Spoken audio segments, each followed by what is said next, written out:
ada 3 cara untuk mengusir setan. Yang pertama dan yang kedua dan yang ketiga. Ini ada pertanyaan tentang santet yang saya jadikan bagaimana caranya lepas dari santet, dan ada juga ilmu pengasihan yang seseorang pasang kepada kita. Dan seringkali saya sudah menengking ya dengan darah Yesus, tapi masih tembus Pak, masih ada efek dari santet itu kepada saya. Santet apakah bisa dilakukan lewat foto seperti fotokopi KTP? Dan juga ada lagi, apakah bisa kita melepaskan santet kutukan dari orang yang beragama seberang? Saudara, tahun ini dan tahun depan Tuhan memberikan kita kekuatan untuk menghadapi badai, memberi kita kekuatan baru menghadapi persoalan hidup kita. Saudara, angkat tanganmu saat ini, berdoa.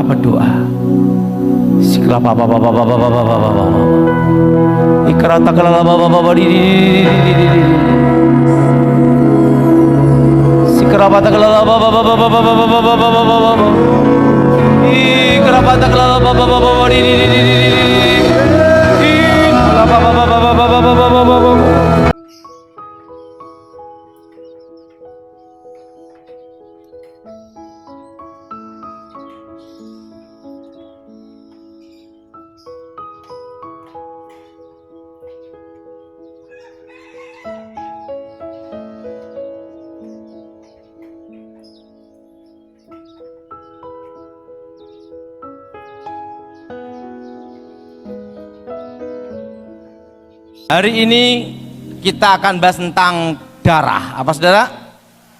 Nah, mari kita buka Alkitab kita dalam kitab Wahyu pasal 12. Kitab Wahyu pasal 12 ayat 11 sampai dengan 12. Kitab Wahyu pasal 12 ayat 11 sampai dengan 12. Saudara yang genap saya ganjil. Kitab Wahyu pasal 12 ayat 11 sampai dengan 12. Dan mereka mengalahkan dia oleh darah anak domba dan oleh kesaksian perkataan mereka. Karena mereka tidak mengasihi nyawa mereka sampai ke dalam maut. Ayat 12 sudah baca?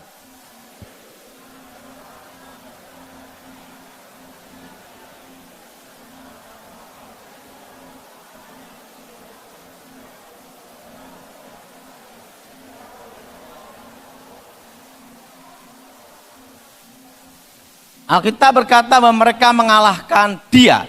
Dia di sini adalah iblis. Apa saudara? Nah, iblis itu adalah rajanya para setan. Ingat saudara? Yang disebut iblis itu adalah apa saudara? Rajanya para apa? Dan sering dikenal namanya Lucifer, Tante Lucy. Saudara. Nah, iblis itu rajanya para setan, dan Alkitab mengatakan dikalahkan oleh darah anak domba. Ada 3 cara untuk mengusir setan. Yang pertama, di dalam Injil Markus, mereka mengusir setan demi nama Tuhan Yesus. Amin. Dan yang kedua, bila ada saudaramu yang sakit, hendaklah penatua mengolesi minyak di dalam nama Tuhan Yesus, minyak urapan. Jadi ingat, minyak urapan itu sesuai Alkitab. Di dalam nama Tuhan apa ya? Yesus. Dan yang ketiga dikatakan, ingat, dalam Injil Markus dikatakan setan-setan. Arti setan-setan ini setan yang kelasnya belum sampai gini. Ini dah. Setan-setan. Nah, tapi yang ketiga, mereka mengalahkan iblis. Ini beda lagi. Ini setan yang paling tinggi. Dikalahkan dengan apa saudara? Darah anak dan perkataan kesaksian mereka. Perkataan kesaksian demi nama Yesus. Jadi iblis itu hanya bisa dikalahkan oleh apa? Darah. Apa saudara? Darah anak domba. Darah bicantang nyawa. Nyawa bicantang kehidupan. Artinya yang bisa mengalahkan iblis adalah kehidupan Yesus sendiri. Jelas saudara? Jadi ada demi nama Yesus, ada dengan kuasa darah Yesus. Jadi untuk mengalahkan setan yang paling tinggi tingkatannya, itu harus dengan apa saudara? Darah anak domba. Sesuai dengan perkataan Alkitab ini. Nah, perlu kita tahu bahwa semua tempat-tempat yang angker, tempat-tempat yang terkutuk, pasti ada namanya sejarahnya. Ada rumah-rumah tertentu kalau disewain orang yang nyewain bangkrut, dibeli orang bangkrut, disewain bangkrut, sehingga yang tinggal di situ wajahnya jadi bangkrut.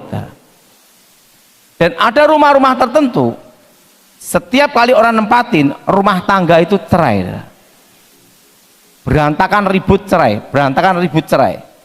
Nah, suatu jalan kalau tempat kecelakaan mati, dua orang mati di situ, maka jalan itu di tempat yang sama dengan titik yang sama, sering ada kecelakaan mati di situ. Saya rasa di Cirebon ada saudara? Itu namanya roh maut. Tempat kejadian orang tenggelam mati di pinggir laut atau pinggir sungai, maka tempat itu sering banyak orang tenggelam mati. Nah, dulu sebelum saya bertobat, kalau bikin bangkrut orang itu pakai tanah kuburan. Tapi tanah kuburan yang dipakai yang jelas bukan kuburan pendeta. Nah, semua kasus tempat angker pasti ada sejarahnya. Pertama, tempat kejadian pembunuhan. Apa saudara? Apa saudara? Tempat kejadian apa saudara? Kalau yang dibunuh laki-laki akan sering muncul roh laki-laki. Kalau yang dibunuh perempuan akan sering muncul roh perempuan. Kalau yang dibunuh bencong akan muncul roh lain juga. Mau kemana mas? Nah, apakah itu arwah orang mati? Bukan. Hubungan antara orang mati dan orang hidup itu putus. Kalau kita mati dalam Tuhan, detik itu juga kita ada di Firdaus untuk menunggu hari pembagian mahkota, memerintah bersama Tuhan. Yang tidak dalam Tuhan atau yang mati bunuh diri, itu langsung ke dunia orang mati, dunia bawah, dunia arwah, untuk menunggu hari penghakiman. Dan perlu kita tahu, tetapi di situ ada darah yang menuntut.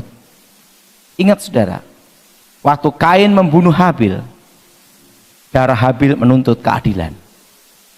Dan Alkitab berkata, siapa yang menumpahkan darah manusia, baik manusia dan hewan, akan dituntut Tuhan. Betul? Betul? Nah, darah itu punya keistimewaan bahwa darah manusia beda dengan darah binatang. Pisau dipakai membunuh seseorang, cep mati. Pisau dicuci bersih. Nanti di lab di forensik, maka bekas darah itu pasti ada yang tersisa.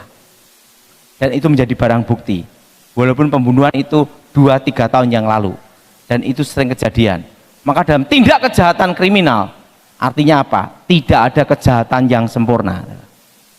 Pasti ada celah situ. Dan itu pasti ada DNA korban menjadi apa? Barang bukti. Tetapi kalau benda itu tidak menimbulkan kematian, kebentur atau keperang aja, dicuci bersih, hilang tanpa bekas, karena tidak menimbulkan kematian. Tapi kalau menimbulkan kematian, pasti akan ada bekas. Jelas? Keris dipakai membunuh seseorang, cep mati. Dan keris itu setiap bulan suro, setahun sekali dimandiin. Kembang taman, kasih air kelapa, dan jeruk nipis gitu. Kok tahu Pak Daud? Bekas dukun. Kan nyuci pusaka. Kalau pusaka itu membunuh seseorang, waktu dicuci kelihatan bersih. Begitu kering, bekas darah di ujung pusaka itu akan muncul kembali. Sekalipun pembunuhan itu ratusan tahun yang lalu. Darah bicara tentang nyawa, nyawa bicara tentang kehidupan. Tapi anehnya donor darah langsung hilang, betul? Karena apa? Tidak menimbulkan kematian. Kalau menimbulkan kematian, pasti ada bekas darah yang tersisa. Nah, saudara, tempat angker itu pasti ada darah yang menuntut. Darah itu bisa berbicara. Ingat, darah Habil berbicara. Tempat pembunuhan, cirinya sering ada penampakan bayangan hitam, klebet sekitar pintu. Dan jenis ini, orang yang tinggal di situ kerja apapun bangkrut, sial. Dibuka ruko atau toko, sial. Seringnya ada penampakan bayangan hitam, klebet. Makanya kalau ada jemaat, Pak, kok di toko saya itu ada bayangan terus, Pak? Pasti sejarahnya dulu tempat pembunuhan. Dan itu ada kutukan, namanya kutukan darah. Apakah ada di Alkitab kutukan darah? Ada. Waktu Yudas bunuh diri, tanah disebut tanah darah. Jelas? Jelas? Nah, dan rumah seperti ini kebanyakan dijual susah. Saya pernah nanganin satu kasus itu di daerah Pondok Indah. Setiap kali orang mau beli, ngasih DP uang muka di notaris. Mau pelunasan batal. Sampai yang punya rumah banyak dapat uang DP. Tapi tidak berani menempati rumah itu. Karena tahu sejarah rumah itu. Saya diminta datang, saya usir demi nama Yesus, setannya keluar. Langsung laku. Langsung pengusahanya ngomong gini, Pak Daud, bagaimana kita kongsi bisnis rumah angker? Nah, pertama, tempat apa? Pembunuhan. Itu pasti sering ada bayangan hitam. Atau tempat kejadian pembantaian massal. Tempat pembantaian massal, kalau yang dibunuh 100, maka setiap setahun sekali terjadi kerasukan massal, 100 orang kesurupan. Pasti dulunya tempat pembantaian. Atau kalau di hutan itu ada satu kampung, kalau yang dibunuh satu kampung, maka di kampung itu kayak ada orang berbicara macam-macam. Dan sering orang mendaki pegunungan atau gunung tersesat. Itu dunia tempat pembantaian. Dan itu ada kutukan namanya darah. Dan kalau ada kutukan darah, suatu rumah itu paling susah dijual. Jelas? Jelas? Dan di situ ada namanya roh bangkrut. Nah, kalau di alam penglihatan, di alam roh, itu kelihatannya apa, darah? Ada warna cahaya merah. Artinya itu bangkrut.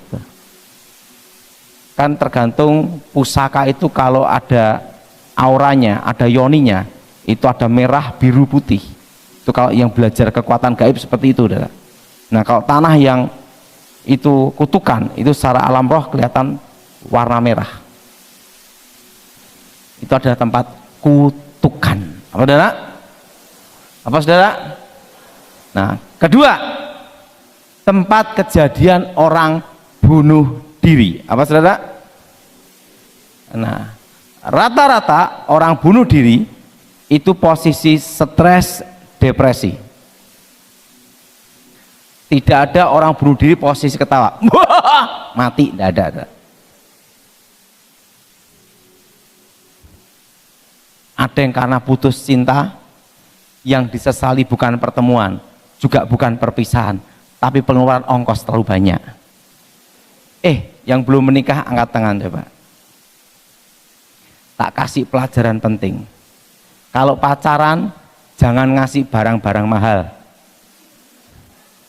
Nanti kalau putus, nyesel. Siapa yang setuju angkat tangan? Ingat, saya kasih pesan, sebelum menikah, buka mata rapat-rapat. Masih ada pilihan, betul? Kalau sudah menikah, tutup mata rapat-rapat, terima kenyataan. Setuju? Setuju? Setuju. Nah, saya punya adik. Waktu itu gini, saya mau ke Amerika. Tahu enggak saudara? Saya punya celana ini lebih tua daripada anak saya. Tapi ingat, belinya di Amerika. Tahu harganya? $10 di Walmart. $10 ini. Sampai sekarang ini saya suka pakai. Ini umurnya kira-kira sudah 18 tahun. Makanya kalau punya celana model kayak segini, ngirit bener, betul? Hampir 18 tahun nih saya pakai. Nah, saya punya adik, punya pacaran sama orang model gitulah, yang gini-gini. Wah, gitu. Waktu itu saya mau ke Amerika. Daud, ada apa? Tolong belikan aku jam made in luar negeri.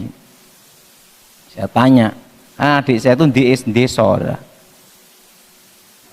Untuk siapa? Untuk pacarku. Langsung hukum ekonomi bekerja. Pacaran belum tentu jadi, betul? Betul? Betul?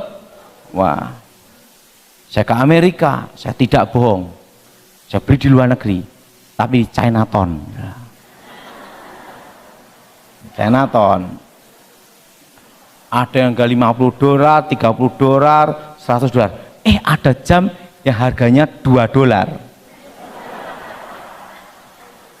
Itu yang tak beli. $2. Gua beli lah. Sampailah ke Indonesia, di Solo. Adik saya udah nunggu, jamnya mana? Nih, luar negeri. Made-in-nya aja ngeri dah. Wah, Cina. Luar negeri. Orang desa orang ngerti saudara. Adik saya kayak orang desa. Udah. Kasihkan pacarnya, baru seminggu gatelan. Dia tanya sama saya, "Kuwi jamu piye toh?" Lah itu penyesuaian, kan made in luar negeri. Ndak lama putus. Waktu putus dia ngomong, "Daud, aku nyesel sekali. Jamu tak kasih ke dia." Tidak nyesel, aku ikhlas. Harganya berapa toh harganya? $2. Ingat, kalau pacaran kasih yang murah-murah aja. Jadi kalau putus enggak apa adalah nyesel. Betul enggak Freddy? Itu kan pengalaman hidup. Nah, 2, orang bunuh diri itu posisi depresi, stres. Ada yang karena dikejar utang, ada masalah rumah tangga, dan ada berbagai kasus. Menikamkan diri, minum baygon, stroberi, jeruk, racun tikus, darah menetes. Latar belakang orang bunuh diri itu mempengaruhi kutukannya. Depresi, stres. Itu dibikin rumah atau tempat tinggal, itu kan ada namanya hawa panas. Orang yang tinggal di rumah itu akan sering ribut terus, bahkan cerai. Ribut terus, bahkan apa adalah cerai. Dan rumah seperti itu juga ada kasus juga, kalau tempat untuk pengguguran bayi kandungan, itu ada kutukan darahnya. Sering ada penampakan anak-anak kecil. Dan kutukannya apa? Yang tinggal di situ banyak kena sial apes. Jadi makanya kalau beli tanah atau beli suatu rumah, hati-hati, harus lihat dulu ada kutukannya atau tidak. Jelas? Jelas? Makanya itu doa pemberkatan, nanti saya ajarin. Nah, saudara, kalau tempat kejadian orang bunuh diri itu sering ada penampakan apa? Suara-suara aneh. Ketukan pintu, buka pintu, enggak ada.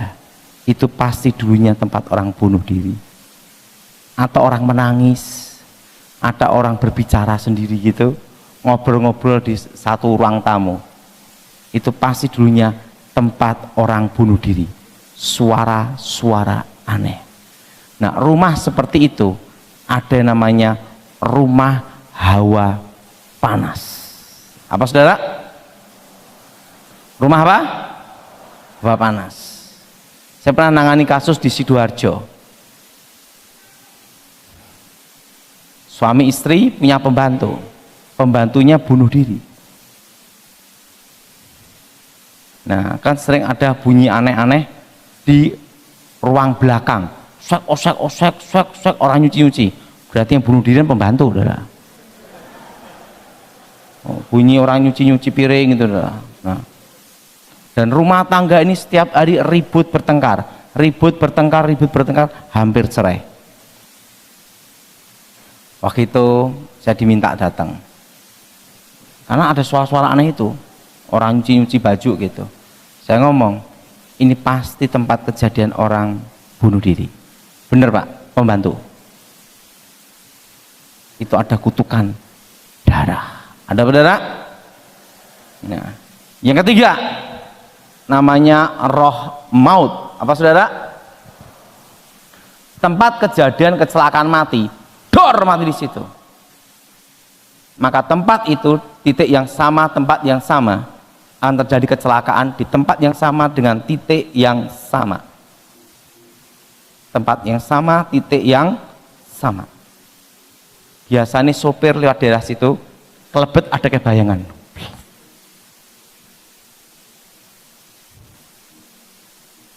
Ada anak-anak lewat, orang tua lewat, menghindar, dor tabrakan di situ. Makanya sopir lewat daerah situ diklakson dulu, tin baru lewat. Setan tidak takut klakson, itu hanya sugesti. Nah, tempat orang mati kecelakaan itu ada kutukan, namanya roh maut. Atau tempat kejadian orang tenggelam mati di situ, maka tempat itu sering ada penampakan, kayak ada orang minta tolong, ini masuk ke dalam laut atau ke sungai, lep hilang, atau kelihatan hanya rambutnya aja, dia ambil gini, keseret langsung. Nah, itu namanya roh maut. Apa saudara?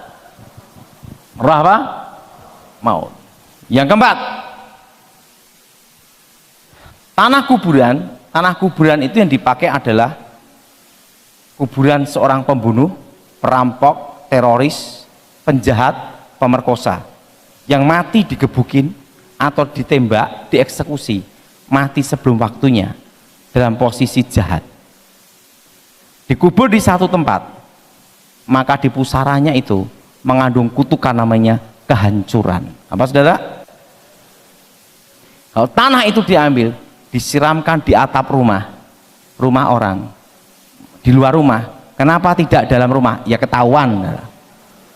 Di luar rumah, itu rumah tangga orang bisa ribut, bertengkar, cerai. Cara nyeraikan orang pakai tanah kuburan seperti itu. Itu kuburan pembunuh, perampok, kan darahnya menuntut. Atau darahnya ini, tanah itu disiramkan di depan pintu toko atau pintu pabrik, pintu utama. Itu tanah itu disiramkan, pabrik atau toko pasti bangkrut, kayak ketutup. Cirinya ada, kalau yang ada yang pakai tanah kuburan atau ngirim ilmu gaib untuk bikin bangkrut, itu setiap malam kira-kira jam 6, jam 7 atau jam 12 malam ke atas, itu kayak bau busuk menyengat, bereng lewat. Dan setiap orang kalau mau beli tidak jadi kayak ketutup. Pak, kalau baunya busuk menetap, itu bau got. Lain. Setan ada kuasa, tapi Tuhan lebih kuasa. Alkitab berkata bahwa darah Yesus berbicara lebih kuat melebihi darah Habil. Semua itu darah yang menuntut. Untuk mengalahkan darah yang menuntut, darah harus dihadapi dengan darah. Harus dihadapi dengan apa? Darah manusia yang suci, tanpa dosa dan tanpa celah, dan posisi manusia itu mati dibunuh. Ingat, Di muka bumi ini hanya ada satu manusia yang suci dan mati dibunuh, yaitu Tuhan Yesus. Kenapa darah Yesus bisa berbicara? Bicara pendamaian, penyelamatan, penebusan. Karena Yesus mati dibunuh. Maka darahnya bisa berbicara. Nah, kalau saudara menghadapi rumah-rumah seperti itu, rumah terkutuk, rumah angker seperti itu, kalau rumah angker dan tempat orang bunuh diri, doanya seperti ini, saya semua, darah Yesus, sucikan tempat ini, tempat terkutuk ini, diubah jadi berkat. Darah Yesus, sucikan tempat ini, tempat terkutuk ini, diubah jadi berkat. Nah, demi nama Yesus, segala roh-roh jahat keluar. Darah Yesus sucikan. Darah Yesus meteraikan tempat ini. Jelas? Ada yang juga yang pakai anggur perjamuan kudus. Tidak ada masalah. Kalau itu dapat perintah Tuhan, lakukan. Kita ini tidak boleh membatasi kuasa Tuhan. Tuhan mau apapun suka-sukanya dia. Jelas saudara? Tuhan mau berbuat apa, kita tidak bisa membatasi. Ada yang pakai anggur perjamuan kudus. Yang penting dari iman kembali ke iman. Jelas? Darah Yesus sucikan tempat ini, tempat terkutuk ini diubah jadi berkat. Itu kalau kasus rumah angker, hubungan bunuh diri dan dibunuh. Nah, kalau roh maut, itu patahkan roh mautnya dulu. Di jalan itu biasanya. Ini semua, darah Yesus hancurkan kutuk maut. Darah Yesus hancurkan kutuk kematian. Darah Yesus sucikan tempat ini. Tempat terkutuk ini diubah jadi berkat. Demi nama Yesus, segala roh-roh setan, roh-roh jahat keluar. Darah Yesus sucikan tempat ini. Jelas? Nah, kalau tanah kuburan itu beda. Yang ditutup itu jalan masa depan. Nah, saudara, semua yang berhubungan dengan naik pangkat, laris toko, berbagai hal, mau nyalonkan jadi bupati pun semua ada jalannya. Betul? Buktinya kalau nyalonkan bupati minimal lulusan SMA, betul? Betul? Dan orang kalau buka toko pasti pinggir jalan, tidak mungkin puncak gunung, siapa yang beli, betul? Artinya segala sesuatu itu ada jalannya. Jenis tanah kuburan itu menutup masa depan, sehingga kalau secara alam roh itu kabut gelap. Nah, cara doanya ini semua, darah Yesus buka masa depan tempat ini. Darah Yesus buka jalan berkat tempat ini. Demi nama Yesus, segala roh-roh setan, roh-roh jahat, roh-roh gelap keluar. Demi nama Yesus, darah Yesus buka masa depan tempat ini. Darah Yesus buka jalan berkat tempat ini. Jadi saudara punya toko atau ruko atau tempat bisnis, doakan itu dengan apa? Darah Yesus. Karena kadang tetangga kita itu pakai penglarisan untuk nyedot rezeki kanan kiri.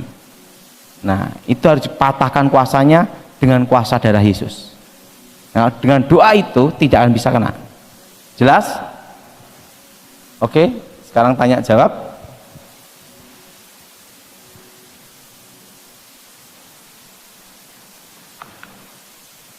Tes, ya. Saudara, untuk pertanyaan yang berhubungan dengan rumah yang angker dan yang toko yang nggak laris dan karena tetangganya pesugihan dan sebagainya, saya sudah tidak jawab karena tadi sudah terjawab semua ya Pak ya. Ya, jadi saya akan mulai dengan yang pertanyaan yang belum terjawab. Ada yang bertanya, Bapak waktu kemarin menerangkan tentang ilmu hitam dan ilmu putih, bedanya apa Pak? Sebenarnya ilmu hitam, ilmu putih yang berhubungan dengan ilmu gaib itu tergantung pemakainya. tetapi setannya sama. Kalau ilmu putih itu jalannya muter-muter dulu baru masuk ke neraka.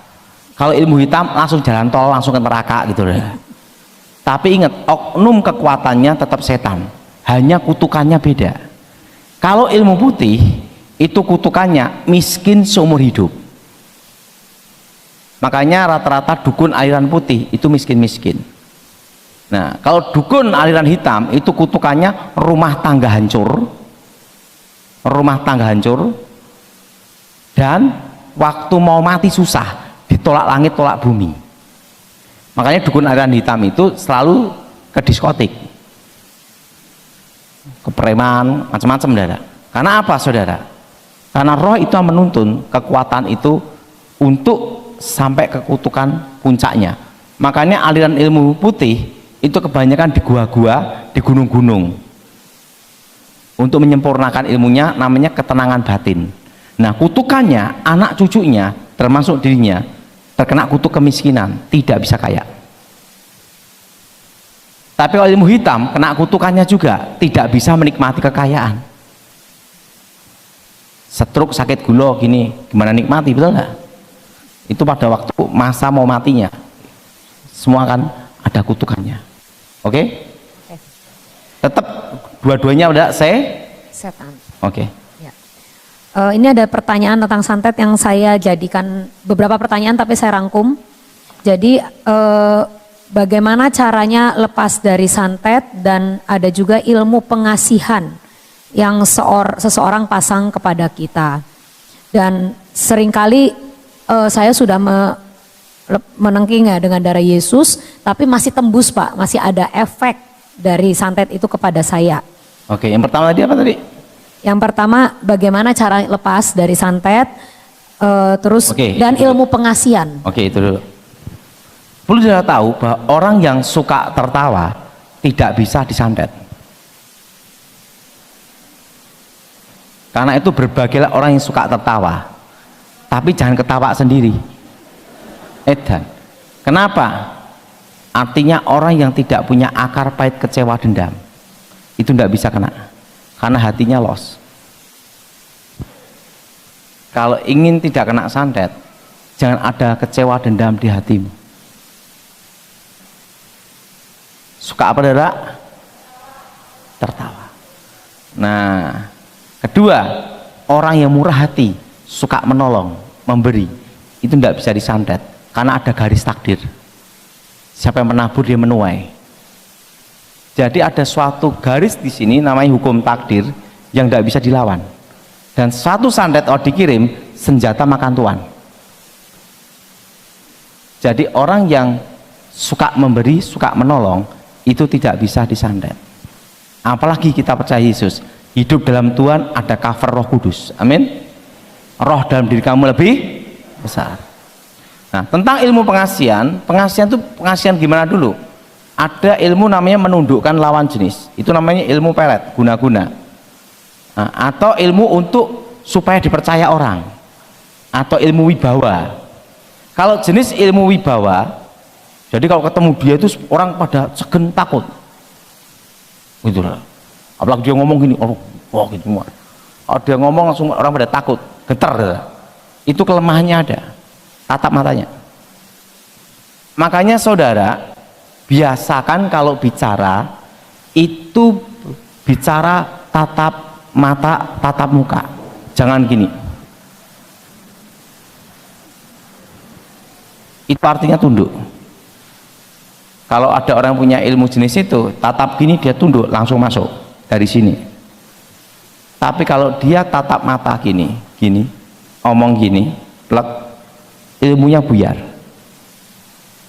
Karena kelemahan kekuatan mistik itu di mata.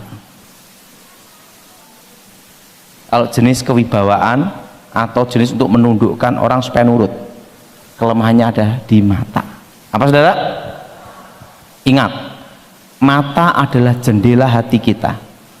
Orang tidak suka orang bisa dilihat dari mata.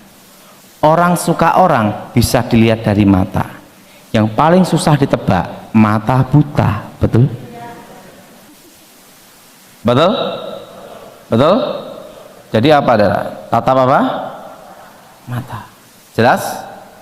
Jelas? Makanya biasakan dalam hidup ini kalau bicara ngobrol sama orang jangan gini, ngomong aja biasa. Maka ada kata-kata tatap muka. Jelas saudara? Nah itu kalau dia tatap mata gini, ndak nunduk, ngomong biasa, jangan gini, berkelahi lah. Biasa aja gini, ngomong-ngomong aja gini. Waktu itu saya pernah ajarkan ke Pak Edi Wibowo, Jenderal, kalau ada orang menghadap, gimana Daud kalau ada yang pakai ilmu gaib? Gampang Jenderal, ngomong tatap matanya, buyar. Bahwa ilmu untuk nundukkan buyar. Nah kalau kita orang Kristen berdoa, darah Yesus sucikan tubuh jiwa rohku, darah Yesus bentengi aku. Nah kadang kita punya pegawai itu supaya dipercaya pakai kekuatan seperti itu, betul? Betul? Nah itu kelemahannya ada di mata. Tatap mata. Apa saudara? Tatap apa? Tatap mata. Nah kalau ilmu pengasihan jenis guna-guna menundukkan lawan jenis itu kelemahannya ada, yaitu kekuatan cinta. Cinta sejati, cinta yang suci lebih kuat daripada cinta yang palsu. Betul? Betul? Jam aja made in Swiss, made in Cina beda kelas. Betul? Kualitas beda. Jadi kalau saudara punya suami kena guna-guna, pertama sudah mengampuni dulu. Setelah mengampuni, yang kedua harus ada cinta di hati saudara, cinta sejati. Nah cirinya orang kena guna-guna itu 1 lawan 1. Pak, kalau dia sama perempuan A, perempuan B, perempuan C, perempuan D, itu guna-guna atau bukan? Itu bandot. Kalau jenis bandot ini cara doanya beda, itu penuh pergumulan perjuangan ya. Karena itu bicara tentang karakter. Jelas? Jelas? Oke, lanjut. Santet apakah bisa dilakukan lewat foto seperti fotokopi KTP? Dan juga ada lagi, apakah bisa kita melepaskan santet kutukan dari orang yang beragama seberang? Dan kalau orang itu pengen lepas, dia harus doanya harus pakai cara Kristen atau pakai cara agamanya? Gini, yang pertama tadi apa tadi? Yang pertama adalah santet apakah bisa dilakukan lewat fotokopi KTP? Bisa. Bisa. Kan kalau foto kan ada alamat, yang penting orangnya yang order itu tahu alamatnya. Maka sang tukang santet berdasar alamatnya itu bisa karena alam roh itu tidak dibatasi ruang dan waktu. Dan ingat, tidak kalah sama WA. Jelas? Jelas? Oke, tadi apa? Dan yang kedua, kalau orang yang mau dilepaskan itu adalah orang beragama seberang, apakah dia harus berdoa pakai cara Kristen atau pakai cara agamanya untuk melepaskan dari santet? Gini, ini pengalaman, bukan doktrin. Makanya cara Tuhan itu misterius. Makanya saudara jangan sekali-sekali membatasi kuasa Tuhan. Suka-sukanya Tuhan itu gimana lah, kita tidak ngerti dah. Kalau saya pernah kejadian, ada seorang ibu, orang seberang, suami istri. Suaminya ini terlibat utang, nggadekan sertifikat rumah sama rentenir, dan repotnya rentenirnya Kristen. Nah suami istri ini dibawa ke notaris, istrinya kaget, syok, karena rumahnya harganya misalnya 1 M lebih, dihargai 750 karena mau disita sama rentenir ini. Saking syoknya nih dah, langsung syok, stres, serangan jantung. serangan jantung. Langsung sini wajah biru semua. Notarisnya tuh teman saya. Saya bingung. Kalau saya doain salah, enggak saya doain gimana? Notaris ngomong, padahal doain. Kenapa? Nanti kalau mati di sini kita enggak jadi transaksi. Loh kenapa? Di polis lain semua. Langsung diundang, saya siap untuk ambulan. Saya doain. Ingat, Yesus itu punya jabatan apa? Nabi. Betul? Imam. Betul? Raja. Betul? Tuan. Kurios. Tuhan. Betul? Dan Elohim. Saya ngomong sama ibunya ini, Bu, sebut Nabi Yesus. Nabi Yesus selamatkan saya di bumi di akhirat. Nabi Yesus selamatkan hidupku di bumi di akhirat. Waktu tak doain gitu, diem gini, wah mati dah. Tak doain lagi, demi nama Yesus Kristus, sembuhkan Tuhan, selamatkan. Ibu berdoa, demi nama Nabi Yesus, sembuh dari sakit jantungnya. Dia langsung sadar, hidup sampai sekarang. Tapi dia tak suruh doa. Kalau doa nyebut Nabi Yesus. Karena untuk pertobatan sampai ke taraf percaya sebagai Tuhan itu perlu waktu. Betul? Jadi saudara, kan Tuhan Yesus ada jabatan imam, nabi. Betul? Betul? Perantara. Ya udah ngomong itu aja. Karena pertobatan itu anugerah. Suatu kali saya di rumah sakit, ada pejabat dari Bali. Kan kalau Bali tahu agamanya apa, betul? Saya lihat dia kena serangan kuasa gelap, ilmu hitam. Bapak mau tak doakan? Waktu saya doain, Pak ini ada setannya Pak. Kaget dia pejabat. Waktu itu mau di DSA Jakarta. Bapak nyebut Nabi Yesus, tidak keberatan, tidak keberatan. Nabi Yesus selamatkan aku, selamatkan aku. Tek, di DSA, tek, tangannya gerak. Artinya apa? Kalau kita memberitakan Injil, jangan memaksa orang untuk ini, nanti ribut, betul? Ingat, Yesus ada berapa jabatan? Siapa yang setuju angkat tangan? Jadi Nabi, imam. Kalau dia orang yang agama seberang, nabi, dia tidak keberatan. Nanti dia melihat mujizat Tuhan, kuasa Tuhan bekerja. Apakah kutuk bisa lepas kalau dia bukan orang Kristen?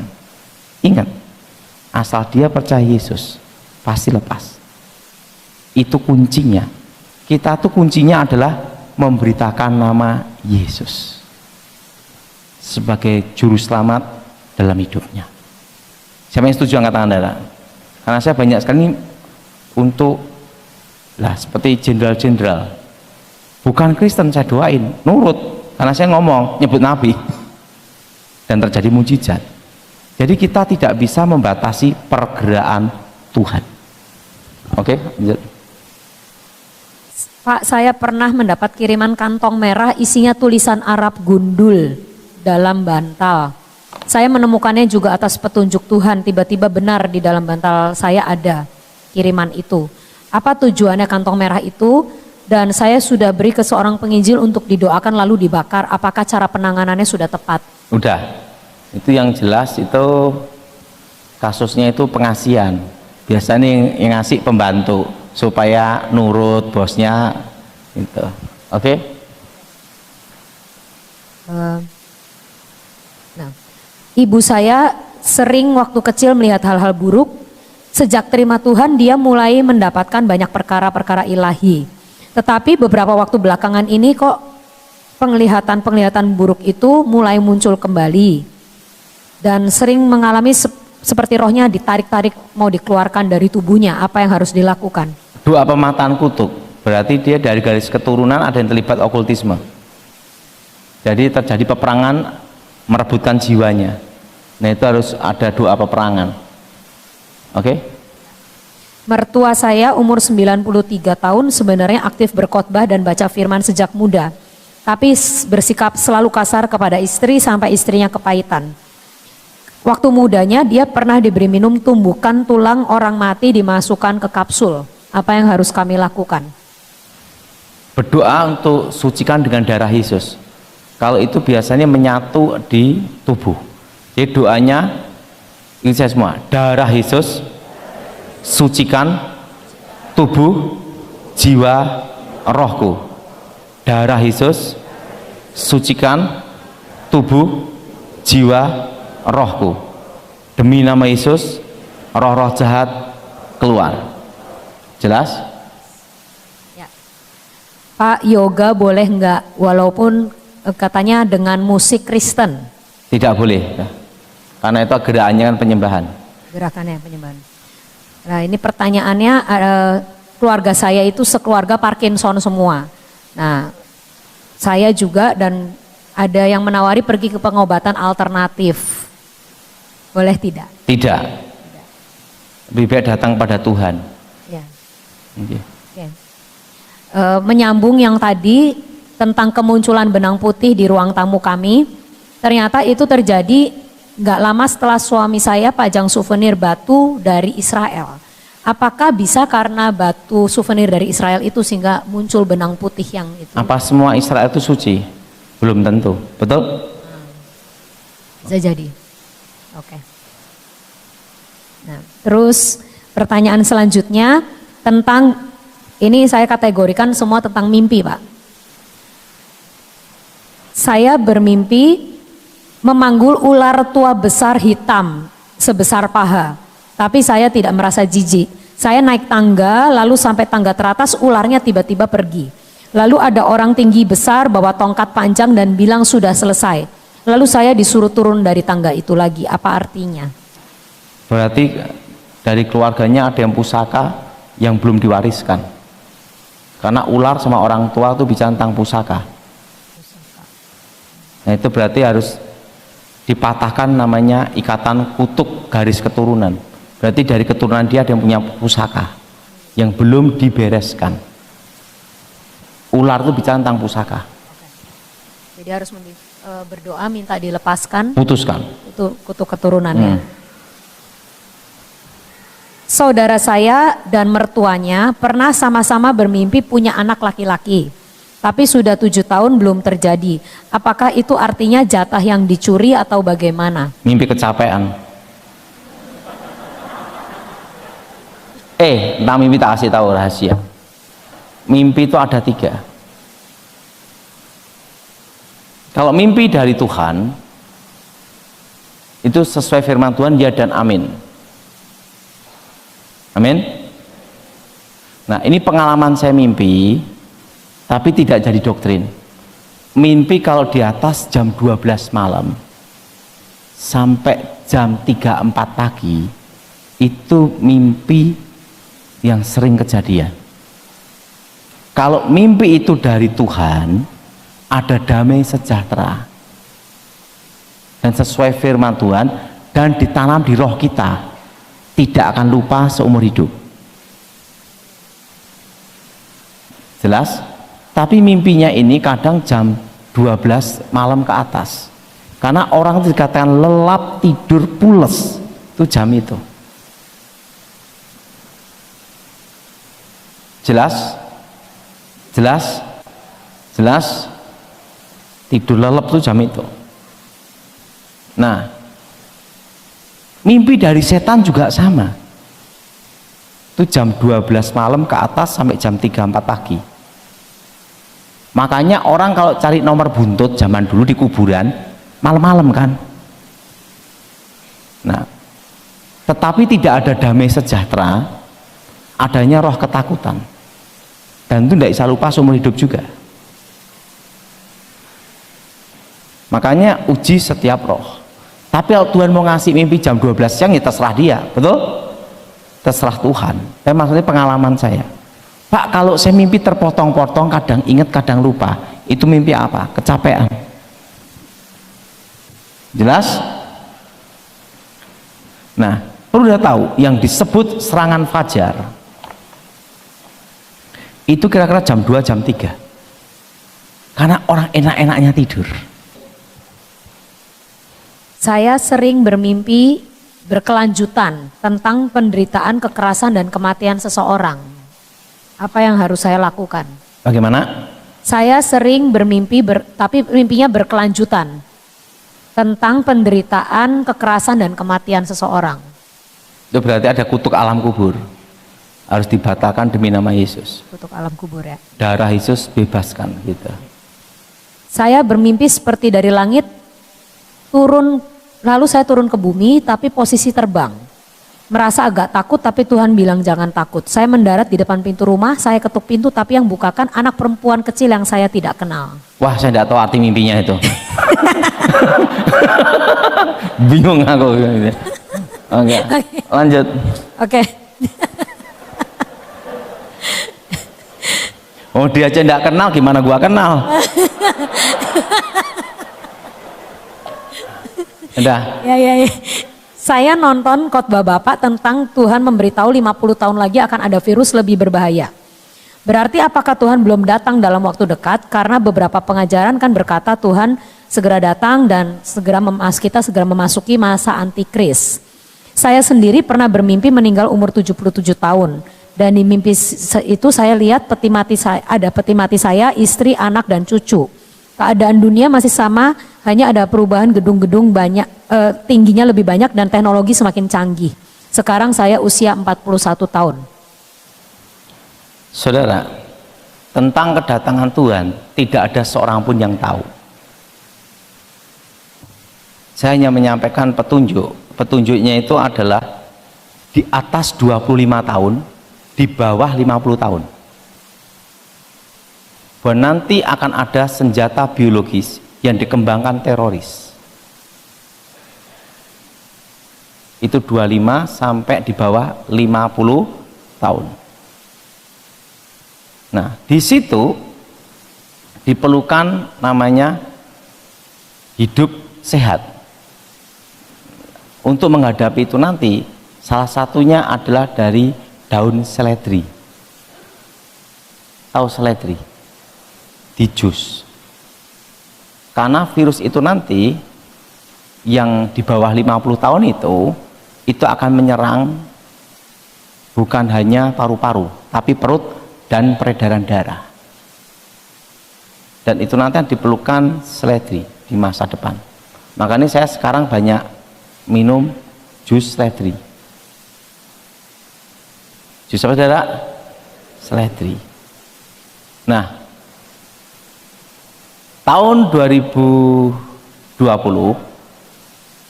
Tuhan memberitahu saya bahwa virus corona ini akan bermutasi terus. Apa, saudara? Bermutasi terus. Itu puncaknya 5 tahun dari 2021. Itu pesan Tuhan 2020. Puncaknya itu 5 tahun. Nah, puncak 5 tahun itulah di bawah 10 tahun, maka kasus corona ini menjadi kasus flu biasa, kayak influenza. Karena kita nanti hidup berdampingan dengan corona. Virus itu juga mau hidup. Kalau yang dimasukin infeksi itu mati, virusnya ikut mati. Betul? Virus ini akan bermutasi terus sampai menyesuaikan. Sampai apa, saudara? Nah, puncaknya itu 5 tahun.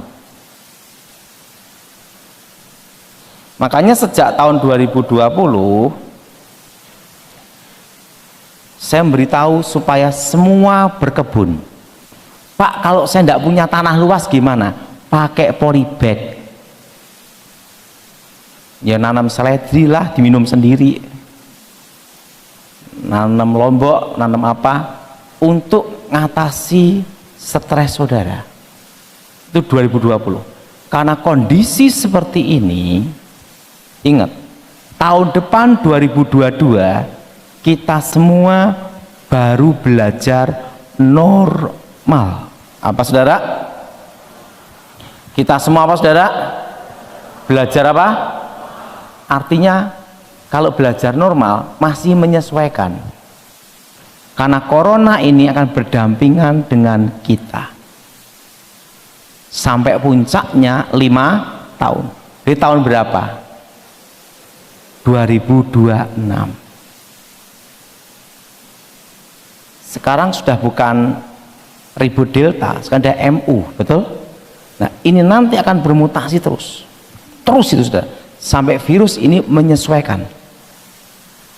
Menjadi kasus virus apa? Flu apa? Biasa. Jelas? Tuhan itu baik, saudara. Saya itu sudah ketemu orang corona tapi tidak kena, saudara.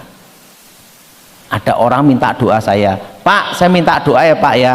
Saya doain, haleluya, terima kasih Tuhan, amin. Pak, saya kena corona Pak, gimana saudara?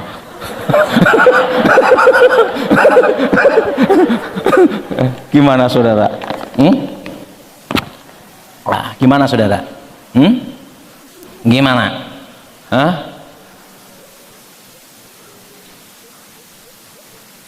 Nah, terusan ada lagi. Makanya saya ini suka hobi nyemprot-nyemprot udara itu, saudara. Ingat, kadang orang pakai masker, tapi ingat, virus itu bisa nempel di mata, saudara. Makanya pakai face atau pakai kacamata, gitu, saudara. Saya satu mobil sama sopir yang jemput saya. Dia sama saya dari pagi sampai malam. Besok pagi dites corona juga. Tapi waktu itu saya nyemprot-nyemprot gini dah. Udara itu penting, itu udara. Ada lagi adalah nah, ketiga ya, ini baru ngobrol-ngobrol gini dah. Waktu itu sama Glenny Kerupan, pernah dengar ibu? Beliau itu satu letingnya Prabowo, tangan kanannya Prabowo, termasuk SBY juga. Itu kawan saya baik, kita dulu pernah menjadi tim gitu loh. Mau ngomong sama saya, ada satu orang rekanan IT minta doa sama saya, nggak pakai masker, berdua omong-omong. Nggak taunya apa, dia itu anaknya kena corona, dia merawat anaknya kena corona, dan dia corona. Saya berdampingan dia, berdekatan gini, bukan 1 meter, nyentuh dah. Ngobrol gini.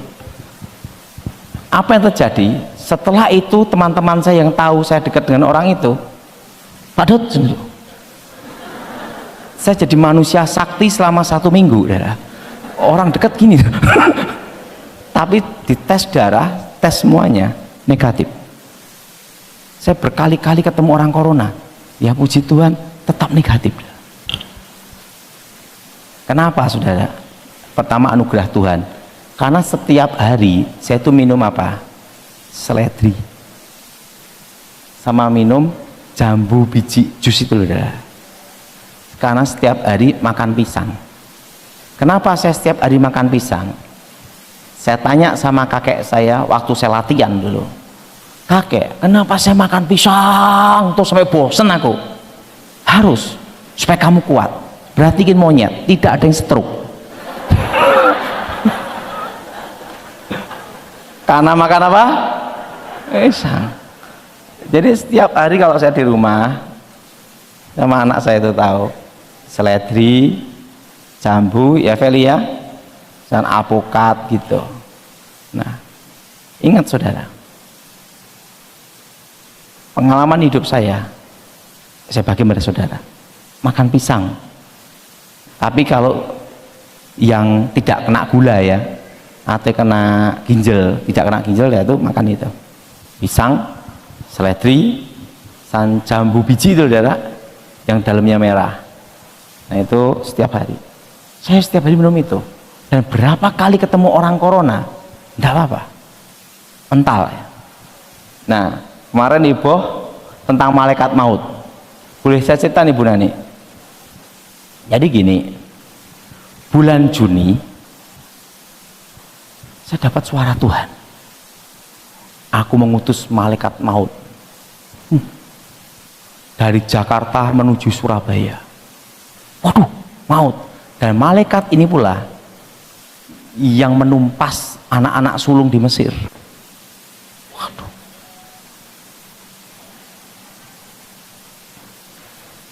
Saya telepon Pak Gilbert. Pak Gilbert, saya dapat petunjuk Tuhan, malaikat maut Daud. Kalau disampaikan geger ribut itu tentang malaikat maut. Waduh, sampaikan enggak ya? Saya bingung. Awal Juli langsung penglihatan itu lagi. Saya lihat malaikat maut dengan pedang terundus natap saya gini. Bahwa dia akan berjalan Jakarta, Surabaya. Tuhan pesan, sampaikan bahwa aku mengutus malaikat maut. Kenapa Tuhan? Karena banyak darah-darah martir menuntut keadilan. Tak sampaikan di tempatnya Michael, malaikat maut datang dari Jakarta, Surabaya, geger semua, ribut semua. Bulan Juni, Juli, Agustus yang mati ribuan, betul? Betul? Terusan sampai jadi TikTok, itu jadi banyak sampai akhirnya Michael wadah dihapus dulu Pak, ribut orang-orang Pak, terutama isoman. Tok malaikat maut.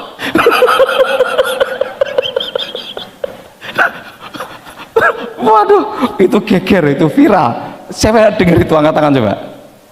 Tentang malaikat maut. Wah itu udah tak sampai dia tuh. Dia ada yang baru isoman atau yang baru di rumah sakit, dengar ke khotbah malaikat maut tetap lagi. Nah, ada aja satu hal. Wah, saya dikatakan macam-macam, Ustaz, biarin aja. Juni, Juli, Agustus, September dah. Kan itu dah. Nah, pesan Tuhan untuk saudara. Tahun 2020 saya beritahu bahwa tahun ini 2021 deflasi inflasi akan bertemu. Daya beli masyarakat turun tapi harga-harga naik. Namanya stagnasi. Sekarang sudah terjadi. Dan tahun depan kita akan mengalami inflasi. Sekarang lihat harga besi naik berapa? Harga aluminium naik berapa? Semua naik. Karena tahun depan mulai inflasi. Nah, kalau kondisi ekonomi seperti ini, apa yang harus kita lakukan? Pertama, jangan utang bank. Memang bunga bank saat ini ringan, tapi ingat, perputaran ekonomi itu berat. Apa saudara? Jangan apa? Jangan utang apa? Jangan utang bank. Kedua, jangan buka usaha baru dulu. Yang sudah ada ditekunin. Siapa yang setuju angkat tangan? Yang sudah ada tekunin. Ketiga, kalau mau buka usaha cabang, jangan sewa. Lebih baik beli sekalian. Kenapa? Kalau kondisi seperti ini kita sewa, kita rugi uang sewa. Tapi kalau kita beli, berapa tahun kemudian investasi akan naik. Betul? Betul? Nah, ini saya beritahu tentang rahasia bisnis tanah. Siapa yang mau dengar angkat tangan? Jadi cara bisnis tanah itu gimana? Saya bagi pada saudara. Saya belajar banyak hal. Suatu kali saya punya kakek, guru saya ngomong gini, untuk apa kita merdeka? Ini yang ngomong seorang pejuang. Kalau kita bicara aman, lebih aman zaman Jepang. Siapa yang nyuri, potong tangan, betul? Betul? Polisi, tentara. Zaman Belanda juga ada polisi dan tentara. Untuk apa kita merdeka? Saya tanya, untuk apa guru? Supaya kita punya tanah untuk dipijak. Dan saya mati dikubur di tanah saya situ. Artinya apa? Kemerdekaan ini bisa tentang apa? Tanah, betul? Israel ribut juga masalah tanah, betul? Nah, dari situ saya baru terbersih pikiran. Bisnis yang paling aman itu adalah tanah. Nah, kalau bisnis tanah, langkah awal untuk memulainya, saya beritahu pada saudara, jangan beli tanah yang hektaran. Jualnya susah, harus ada lawannya. Belilah tanah yang di bawah 2000 meter. Pinggir kota, pinggir jalan, 2 mobil lewat. Kuncinya itu 2 mobil lewat. Apa saudara? 2 mobil apa lewat? Dan di bawah 2000 meter. Dan kondisi seperti ini, tanemin nangka, alpukat. Kalau itu dingin kasih duren, kalau enggak kasih nangka. Artinya tanaman jangka panjang. Apa saudara? Kalau sayur kan jangka pendek. Tanamnya saudara, nangka, mangga, rambutan, terserah. Dan kalau beli tanah, jangan diangan-angan, anggap aja hilang.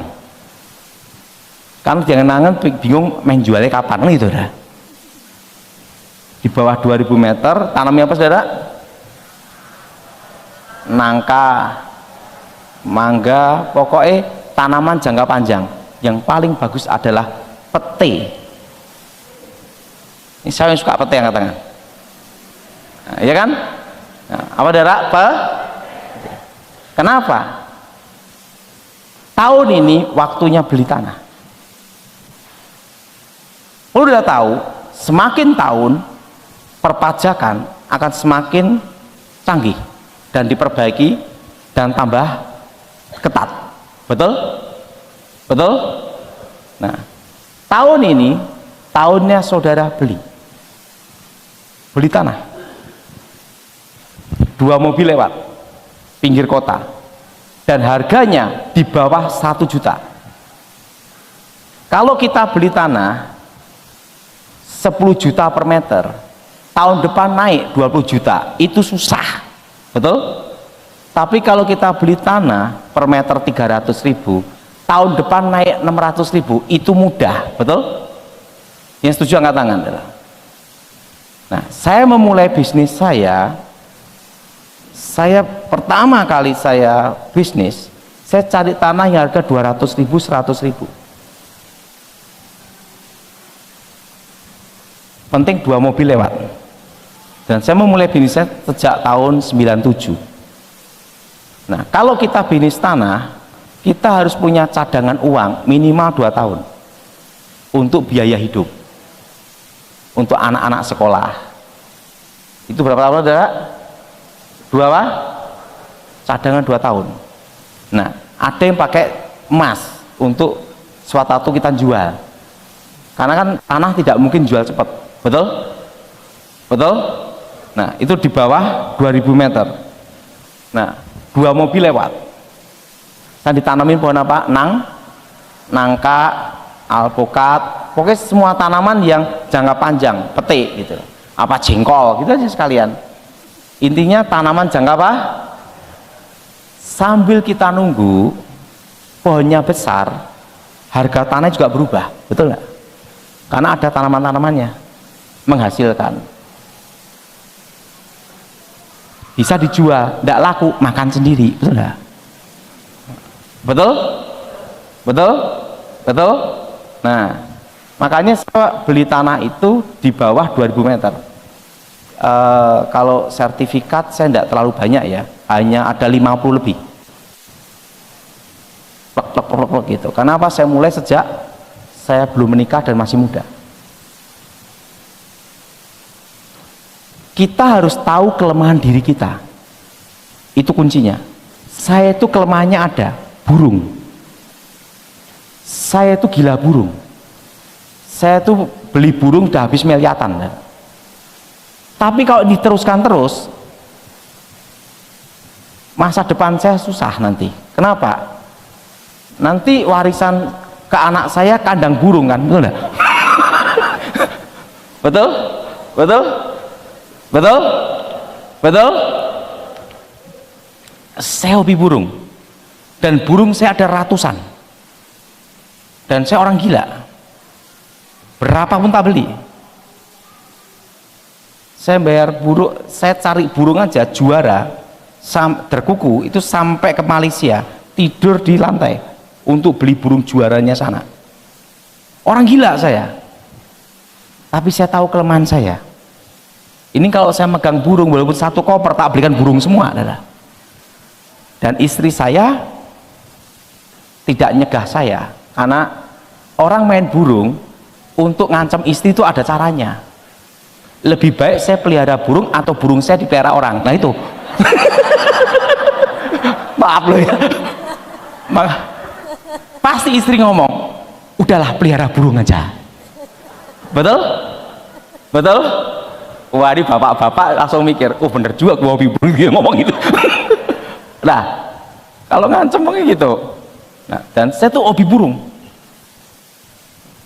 200 juta, 100 juta beli dah. Juara beli. Nah, ini kalau saya teruskan gini terus, gimana? Jadi kita ini harus tahu kelemahan kita itu apa.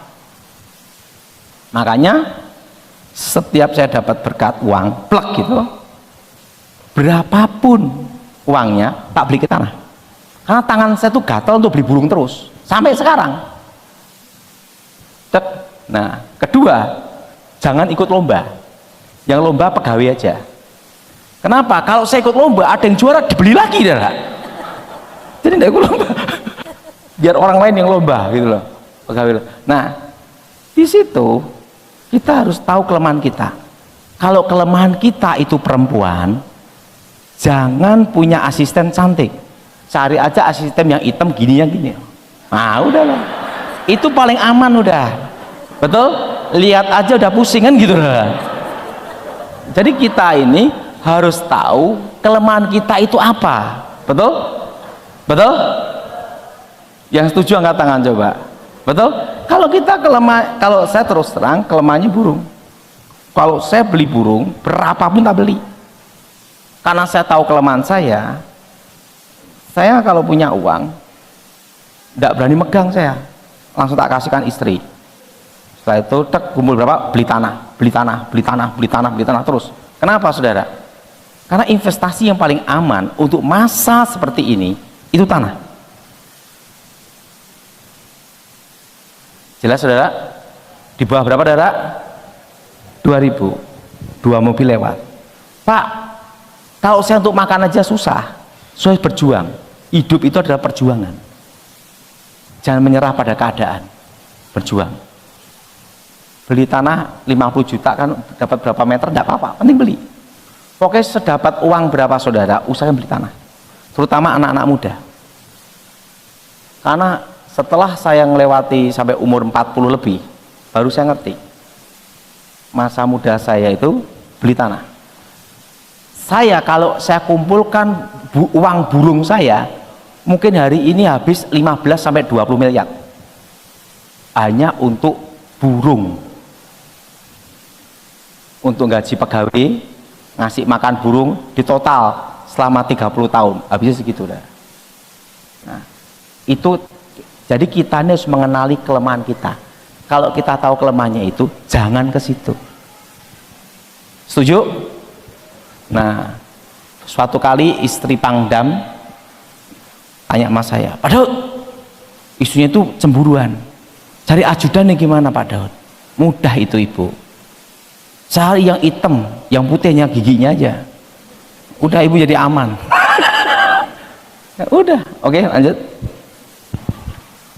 Masih tentang mimpi ya Pak. Saya bermimpi saya keluar pintu rumah dan mau buka gerbang, tapi di dalam halaman rumah itu ada seperti kolam, isinya ular semua, banyak sekali, ada yang kecil dan besar, semua warna hitam.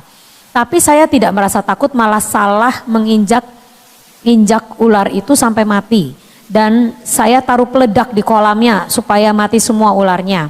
Apa artinya ini sesuatu atau mimpi biasa? Itu peperangan rohani. Berarti ada peperangan rohani melawan setan yang ada sekitar situ. Oke, lanjut. Ya. Sekarang beralih ke masalah ekonomi. Suami saya kena tipu sampai 5,5 M. Apakah perlu kami melanjutkan kasus penyelidikan atau harus berhenti saja karena selama kasus penyelidikan juga kami keluar uang lagi? Lebih baik berhenti. Kalau dia sudah bayar walaupun hanya 100.000, jadinya perdata.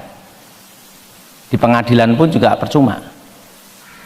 Kenapa? Perdata. Dia tinggal ngomong, saya hanya mampu bayar semampu saya. Kelengar enggak?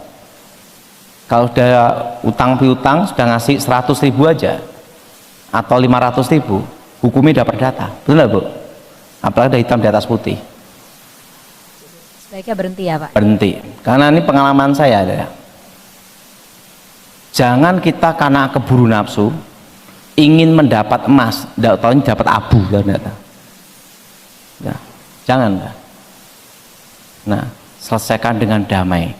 Kalau ada orang yang punya utang dengan saudara, doakan supaya dia diberkati. Jangan bangkrut. Kalau bangkrut tidak bisa bayar dia, betul nggak? Nah, jadi saran saya kalau masalah utang piutang, usahain saudara jangan lanjutkan di pengadilan. Kalau sudah ada DP atau bayar uang muka walaupun hanya 500.000, karena ujung-ujungnya nanti perdata. Yang cocok dengan saya angkat tangan coba. Ini berarti yang ngalami, betul nggak? Betul? Entek piro kan gitu. Ingat. Oke, lanjut. Saya punya sawah tada hujan. Sebaiknya join bercocok tanam dengan orang atau dibangun perumahan. Gini ya, pengalaman hidup saya bagikan pada saudara, jangan kongsi. Lebih baik berdiri sendiri. Mau dibikin untuk apa tuh sendiri. Kalau kongsi nanti sakit hati. Ini minta ada banyak orang yang minta didoakan juga. Kita doa nih. Ya. Dilepaskan sekaligus ada yang mengalami masalah-masalah, minta didoakan. Mari kita bangkit berdiri. Yang mau doakan angkat tanganmu saat ini.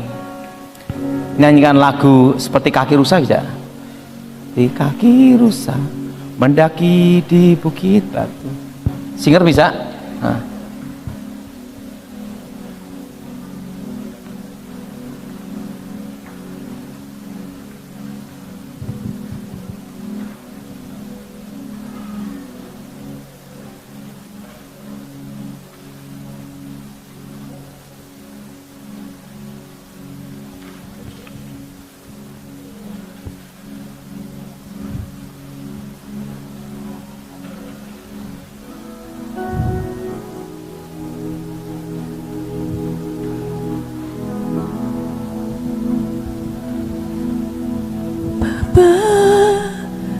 Ku datang padamu, tempat perlindungan pengharapanku. Ku yakin kau besertaku. Engkau Tuhan yang memberiku kekuatan baru. Kau memberi kekuatan di tengah badai, seperti kaki rusa mendaki di bukit batu. Kau memberi kekuatan di tengah badai hidupku. Ku yakin kau mengangkatku seperti Raja Wali terbang di langit biru. Saudara, lagu ini pesan Tuhan untuk tahun 2021, bahwa Tuhan memberikan kita kekuatan seperti kaki rusa mendaki di bukit batu. Tahun 2021 saya doa ada di kebun, tiba-tiba Tuhan bicara, lagu ini kuberikan padamu untuk umatku pesan Tuhan 2021 dan tahun 2022, buat Tuhan memberikan kita kekuatan di tengah badai. Ingat lagu ini. Bapa, ku datang padamu, tempat perlindungan pengharapanku. Ku yakin Kau besertaku,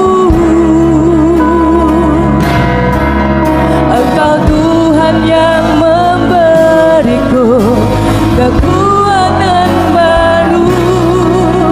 Kau beri kekuatan di tengah badai.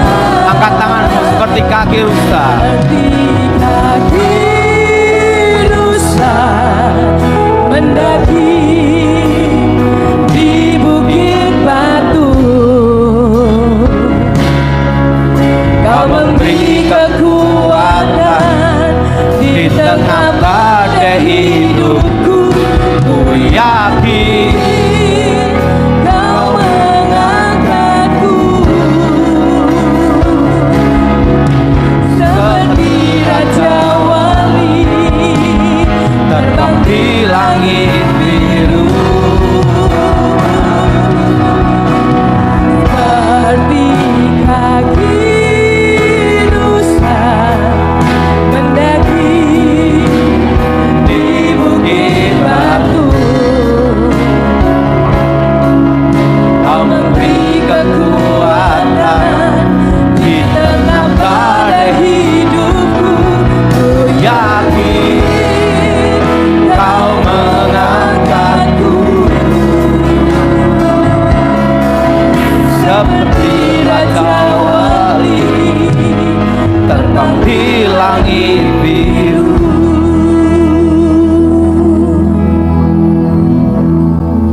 Saudara, tahun ini dan tahun depan Tuhan memberikan kita kekuatan untuk menghadapi badai, memberi kita kekuatan baru menghadapi persoalan hidup kita. Saudara, angkat tanganmu saat ini, berdoa. Sikla papa ikrata kala baba di sikrapata kala baba ikrapata kala baba di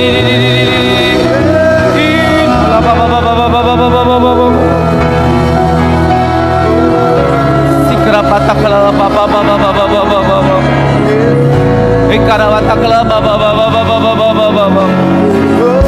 ikrapata kala baba ikrapata kala baba ikrapata kala baba.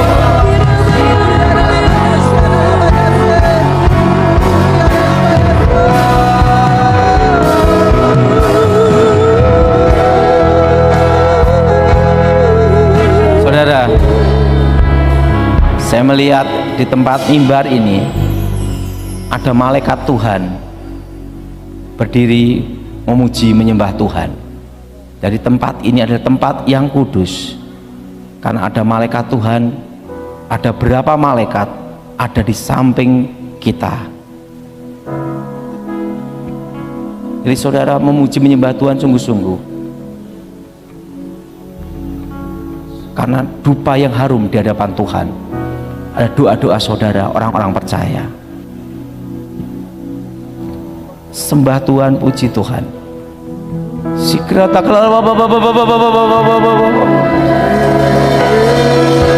ikarapata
Yang sakit pegang tanganmu yang sakit. Tangan kanan ke atas, tangan kiri memegang yang sakit. Katakan darah Yesus bebaskan, darah Yesus sembuhkan. Berdoa katakan darah Yesus bebaskan, darah Yesus sembuhkan. Berdoa, berdoa. Kuasa kesembuhan bekerja. Ikarata kelaba baba baba baba baba. Ikarata kelaba baba baba baba baba. Inarabata kelaba baba di. Ikarata kelaba baba baba baba. Ikarabata korokoto kiri kelabata kelaba baba. Ikarabata korokoto kiri kiri kiri kiri kiri. Ikarabata kelaba baba baba baba baba. Ikarabata kelaba baba baba baba. Ikarabata kelaba baba baba. Ikarabata kelaba baba baba baba.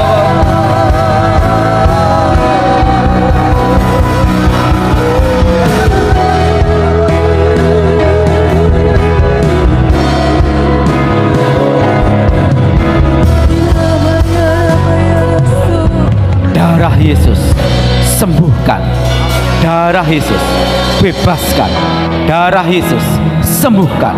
Lawat ya Tuhan, darah Yesus sembuhkan, darah Yesus sembuhkan, darah Yesus sembuhkan, darah Yesus sembuhkan, darah Yesus sembuhkan. Kuasa kesembuhan mengalir, kuasa mujizat mengalir, kuasa Yesus bekerja. Ikarabata kelapa baba baba. Haleluya. Saudara yang terikat kutuk, terikat kuasa gelap, angkat tanganmu kedua tangan dan katakan darah Yesus bebaskan tubuh jiwa rohku. Sikarabata kelapa baba baba baba.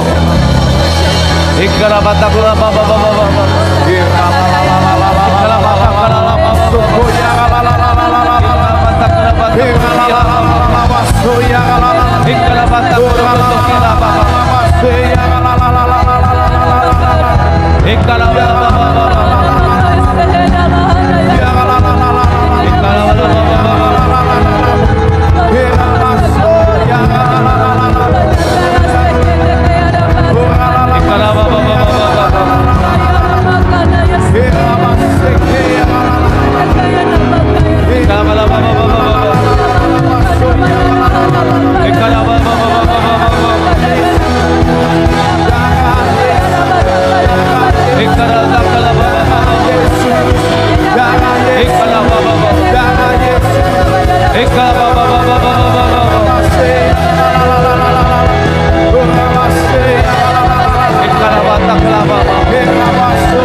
Tanganmu ikutnya semua.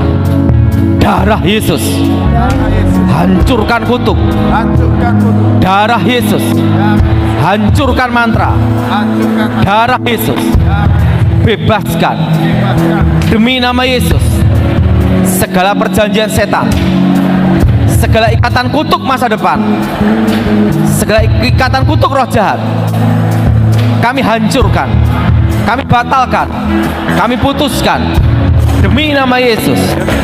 Darah Yesus hancurkan kutuk. Darah Yesus hancurkan mantra. Darah Yesus hancurkan jimat.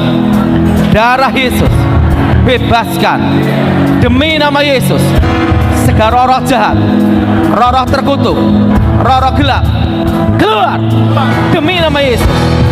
Darah Yesus bebaskan. Darah Yesus hancurkan kutuk. Darah Yesus hancurkan perjanjian setan.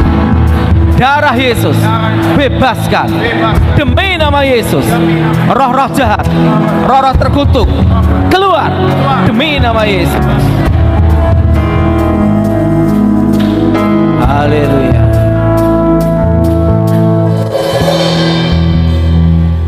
Bapa, ku datang padamu, tempat perlindungan pengharapanku. Ku yakin Kau besertaku, Engkau Tuhan yang memberiku kekuatan baru. Kau beriku kekuatan di tengah badai. Kaki rusa mendaki di bukit batu. Kau memberi kekuatan di tengah badai hidupku. Ku yakin Kau besertaku, seperti Raja Wali terbang di langit biru. Seperti kaki rusa mendaki di bukit batu. Kau memberi kekuatan di tengah badai hidupku. Ku yakin Kau mengangkatku, seperti Raja Wali terbang di langit biru. Angkat tanganmu berdoa. Darah Yesus hancurkan kutuk. Darah Yesus hancurkan mantra. Darah Yesus bebaskan tubuh, jiwa, rohku. Darah Yesus hancurkan kutuk masa depan. Hari ini hidupku milik Tuhan, bukan setan. Masa depanku milik Tuhan. Hari ini aku bebas. Darah Yesus bebaskan. Yang percaya katakan amin. Silakan duduk.